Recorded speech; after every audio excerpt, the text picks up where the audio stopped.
Kua tata ki te rua wiki tātou inaine e noho taratahi ana. Kua kitea ngā umanga Māori e āwhina ana i o rātou hapori. Ki roto i ngā rohe o Manawatu horo whenua Tararua, kua hui hui katoa ētahi ki te whakatūwāhi tuku kai mo te hunga i te papaioea. Kei a Regan Parinihi, ngā kōrero.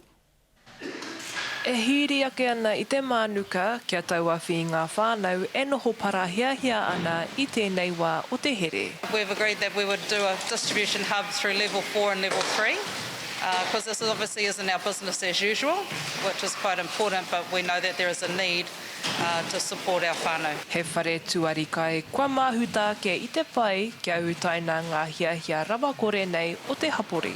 We've been lucky to stand up quickly, use our resources and our connections that we've had, and being able to set up relatively well with today being our first day. He āhuatanga kua utua katoatia e nei nahanaha Māori. This has been self-funded through our iwi Māori providers across our whole region who knew that they needed to action really quickly, and they did that. Hei tā Sydney Richmond, nā te wawe o te whakatau kia noho moho au te motu, ki hai rātou i whai wā kia tāria he ara āwhina mai te kāwanatanga. We need a rapid response in this uncertain time, and we can't be waiting for government to do that. Yeah. Koni atu i te ruaraunga ke te kai katuari ki te hapori i ara. Ea ki ana rātou i ngā whānau e noho toi maha ana i e nei wā, kia whakapā atu ki ngā ratunga Māori e kōtata ana kia rātou.